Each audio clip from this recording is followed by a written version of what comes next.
Next on Current News, it's a decades-long tradition. The opening prayer service for United Nations General Assembly will take you inside as the UN celebrates a milestone. Then, the promise that no student would be denied a Catholic education during the pandemic. I'm Jessica Easthope with the school that has its students' backs.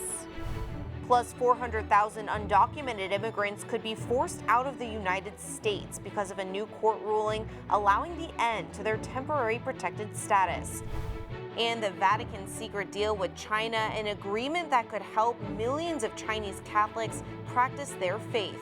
The news starts right now.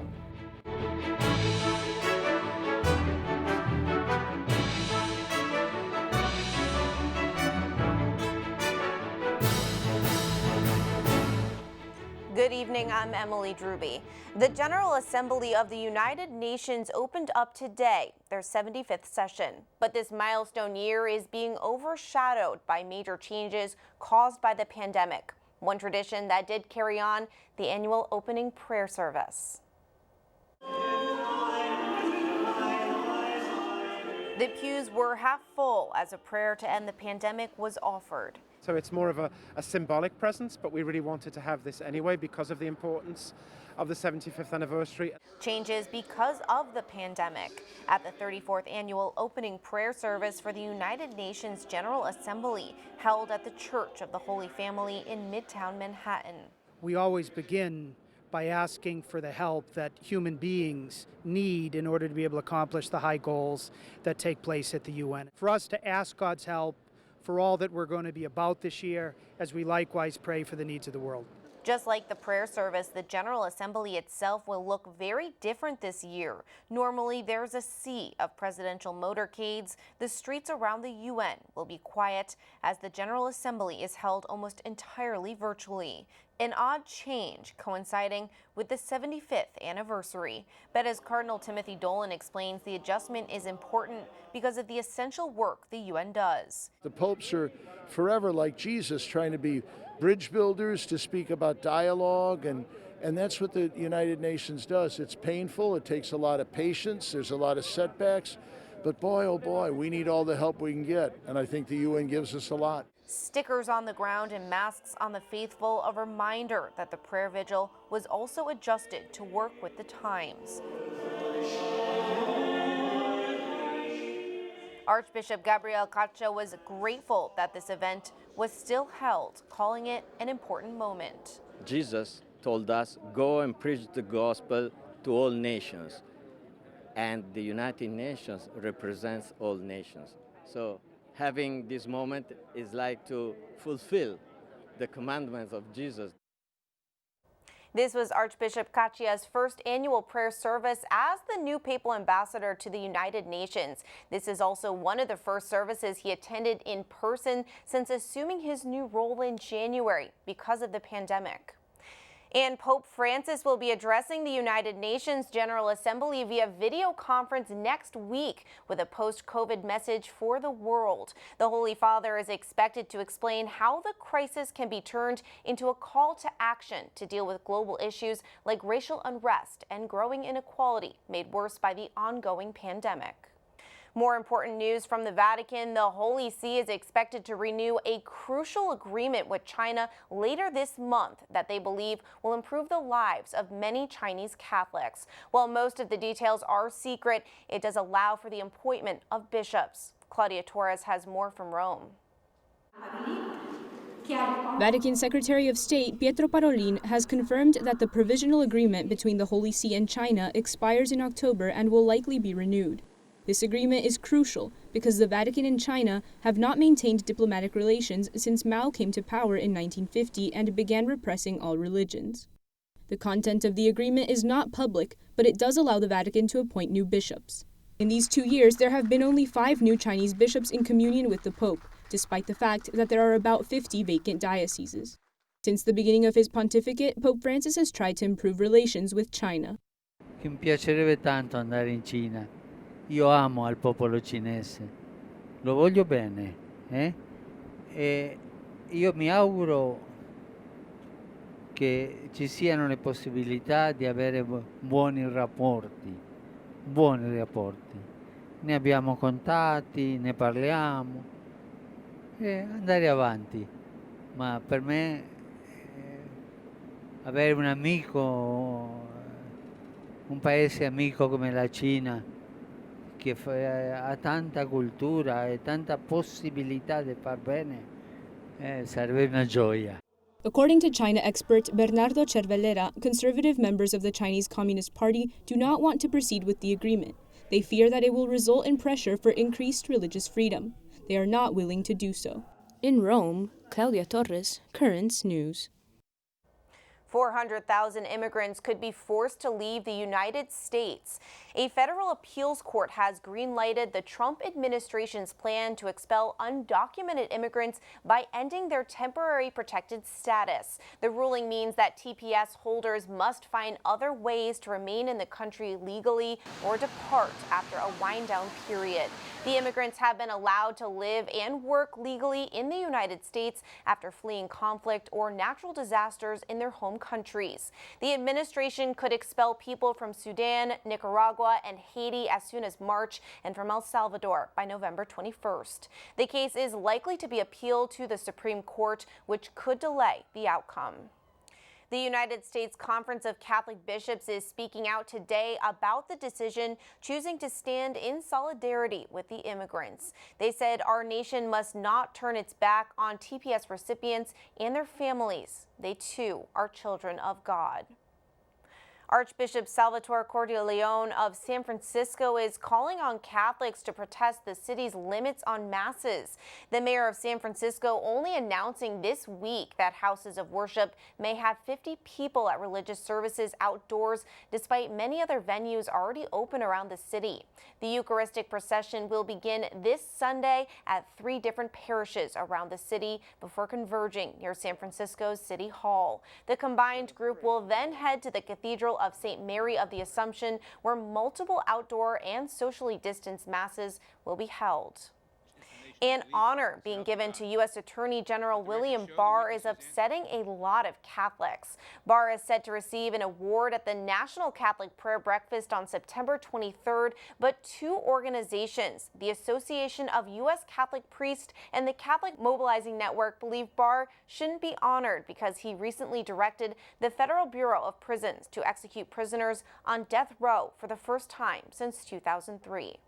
We are learning tonight that one of the 2 Los Angeles County deputies ambushed over the weekend saved the life of her partner. As Claudia Apolinar was bleeding from a gunshot wound to her face, she applied a tourniquet to her partner before medics arrived. A gunman in Compton, California shot both officers 4 or 5 times Saturday night while they were sitting in their patrol car. The deputies are now in stable but critical condition, and the suspect is still on the loose. LA Sheriff has called the deputies' survival a double miracle.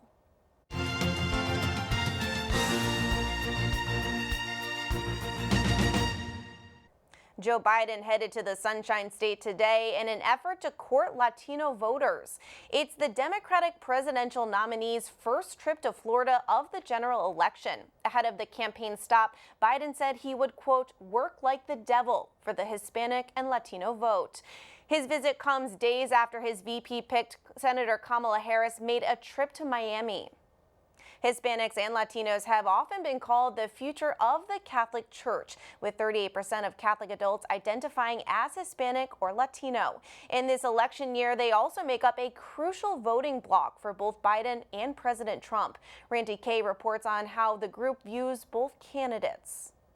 Trump dice que Joe Biden devastaría la economía. Joe Biden launching this new Spanish-language TV ad in Florida called Dicen Mucho, or They Say a Lot, all part of an effort to woo Hispanic voters. The ad claims to dispel the untruths the campaign says Donald Trump is spreading about Biden. Trump, meanwhile, has his own ads. Team Trump seems to want to convince Hispanic voters Biden would turn the United States into a socialist country. Trump has tried to tie Joe Biden to socialism, really instilling fear in some voters. Does that seem to be working? Trump's done a really good job of just kind of hammering home this idea of socialism being a big boogeyman and something to be afraid of. Thomas Santiago lives in Miami. He's Puerto Rican and a newly registered Democrat who is supporting Biden. He says the more Trump talks about socialism, that really resonates with them, because for them, you know, somebody like Hugo Chavez or Fidel, they don't want to have anything to do with, you know, people who are like that. Trump may see an opening in Florida with Hispanic voters. Biden isn't doing as well with that voter group as Hillary Clinton did back in 2016. Clinton won Florida Hispanics by about 30 points, exit polls show, but a recent NBC Marist poll shows Trump with 50% support among Hispanic voters here, compared to Biden's 46%. Diala Gallardo is Cuban-American. She's supporting Trump because she grew up in a socialist country, and returning to that is her greatest fear. Ana Sofia Pelaez, a Democratic organizer with the Miami Freedom Project, is Cuban-American and voting Biden. Why do you think some Cuban Americans are supporting Donald Trump? We don't all support Donald Trump. There's a lot of voters out there that Joe Biden, he can win. We're a very purple demographic. She says voters in that purple demographic want to see Biden talk more about the issues, like his promise to halt mass deportations. Aquilino Acevedo Arana is a Trump supporter. He's from Nicaragua and tells me he believes Trump has deported fewer people than the Obama administration when Biden was vice president. That was Randy Kay reporting. The Florida push comes as the election is just 49 days away. There's a lot more news headed your way. Students at St. Francis Prep are heading back to school with a huge boost from the newly formed Terrier Star Fund. We'll tell you all about it. Then, with so many kids learning remotely this school year, the risk of security breaches is very real. How you can protect your virtual classroom is ahead. And Hurricane Sally is barreling towards the Gulf Coast. We'll have the latest on the storm's path and just how bad it will get.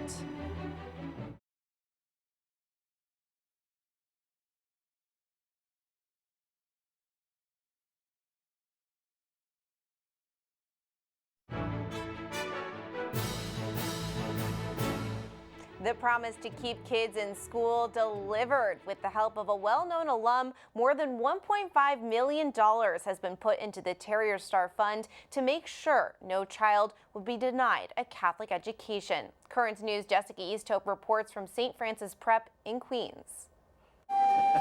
This is what an empty hallway at St. Francis Prep looks like. Less than half of the high school's 2,450 students are in for the first day of school.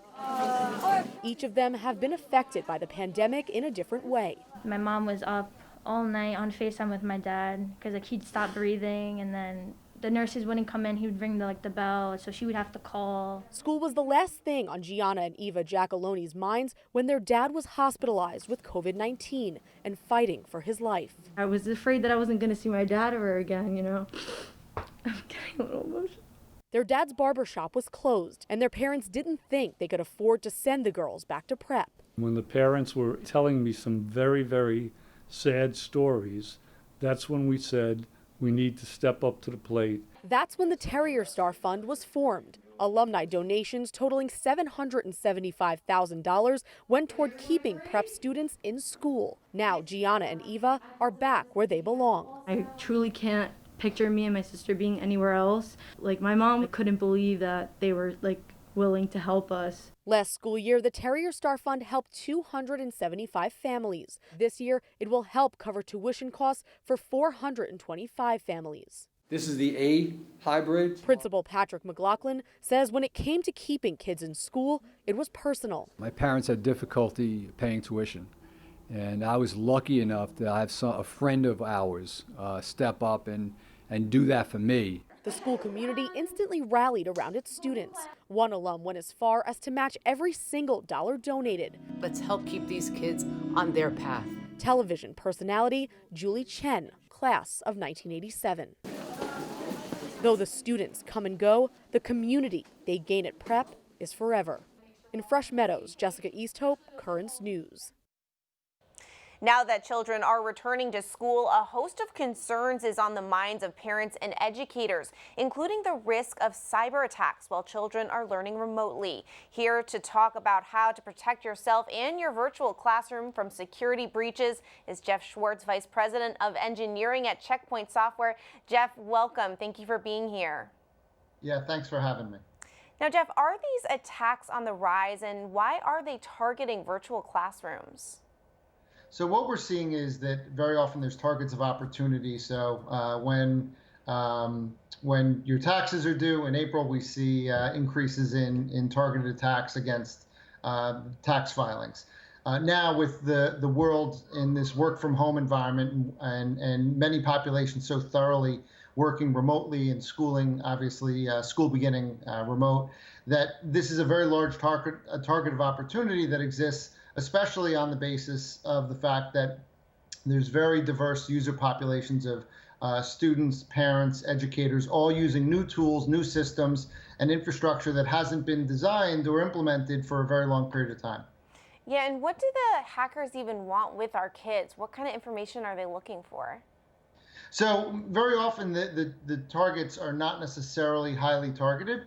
And they're looking for, there's a lot of, for example, phishing or ransomware attacks that are looking to steal or compromise private information, personal information that could then be used to access other resources.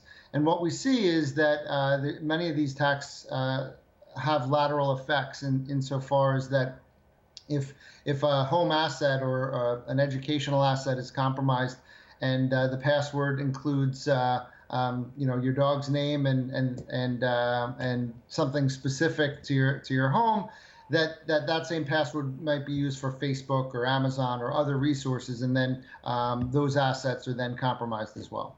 It's really nerve-wracking to think about. Now, what are some things people can do to protect themselves? So protection, fortunately or unfortunately, consists of multiple layers. So the institution, there are certainly things that the institution needs to do to protect the infrastructure that educators, parents, and students will be accessing. But what students can do is make sure that their surroundings are not showing any personal information. Very often these Zoom sessions are recording throughout, and if it's accessing resources from video from the home. If you have personal information, bank statements, things on the desk that are within view of that shot, that is subject to compromise. To that end, I think it's important that parents are aware that the links that they're accessing, that they're allowing their children to participate in these sessions, that they're leveraging those and ensuring that those links are from the institution themselves, where it's possible to use passwords and multi-factor authentication to access these Zoom links and learning management systems. It's important to leverage those as well. And additionally, if you're using a home asset, that it's important to not use or access financial or sensitive information that is also would be part of what is accessible from the Chromebook or the asset that the student would be using. Perfect. Great information. Thank you so much, Jeff Schwartz with Checkpoint Software. Thank you so much for joining us. Thank you.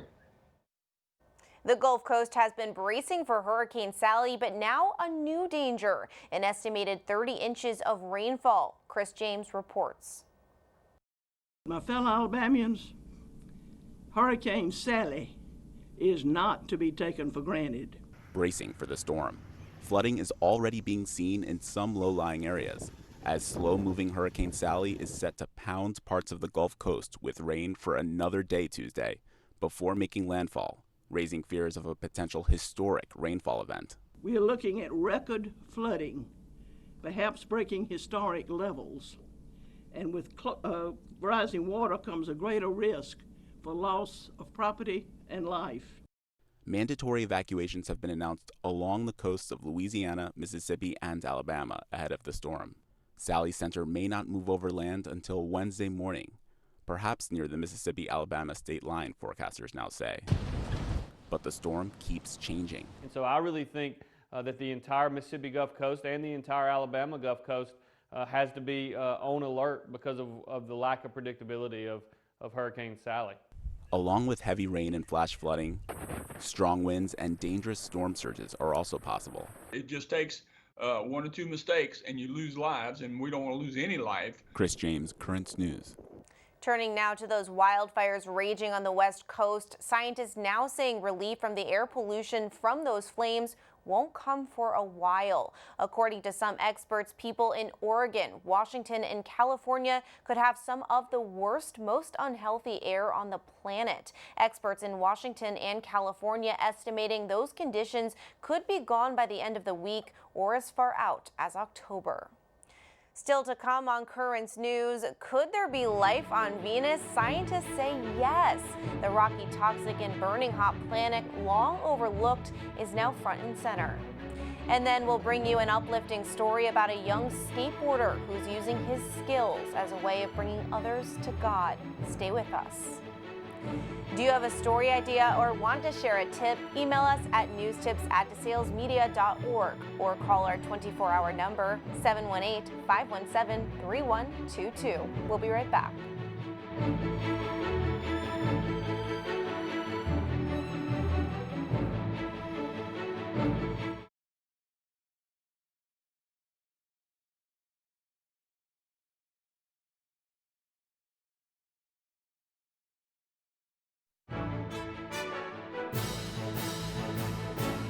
Could there be life on Venus? Some scientists think so. With its toxic atmosphere and super hot temperatures, researchers have always looked elsewhere for signs of life. But now astronomers have discovered of a chemical called phosphine in Venus's atmosphere that only occurs when organic matter breaks down. It can also be produced by bacteria that does not need oxygen. That means something could be alive on Venus. Back on planet Earth, a Christian man is combining his two great loves, God and skateboarding, to spread the gospel to an unlikely group. Once again, Claudia Torres reports. Mike STEINKAMP is certain of at least two things. One is that he's a skateboarder. The other is that he's a Christian. That's why in 2010 he started MS Skate Ministry with a simple mission in mind. So, me being a Christian and a skateboarder my entire life, like I instantly felt called to reach skateboarders with the message of Jesus, because these are my friends. These are the people that I hang out with on a day-to-day basis, and most of them don't go to church, don't know anything about Jesus, don't know anything about the gospel. So I feel like this missionary to this culture. It's not about an idea, but a savior. On its website and various social media accounts, MS Skate Ministry publishes videos of skateboarders, like Mike, doing what they love. At the same time, they convey messages to help other skateboarders develop a relationship with God. I understand the difficulties that they have with believing in Christ. Like I understand these things. I understand the culture and the things that they're hearing from the skateboarding world, because I'm deeply rooted and connected in it. To make the Christian message even more accessible to skateboarders, Mike wrote a 14-day devotional for his Landing Bolts app, available on the Apple Store. And basically, it's just my attempt to break down passages of the Bible and make it in a way that skateboarders can understand, especially skateboarders that have not grown up in the church or that have no history with the gospel. MS Skate Ministry was simply the result of an authentic response to a call. It shows that missionaries aren't necessarily priests or nuns who travel to remote parts of the world. They can be those guys at the local skate park, just doing what they love, but with a certainty about who they are and whom they follow. That was Claudia Torres reporting, and that is Currents News. I'm Emily Drooby. Thank you for joining us, because we are putting your faith in the news. Hope to see you again next time.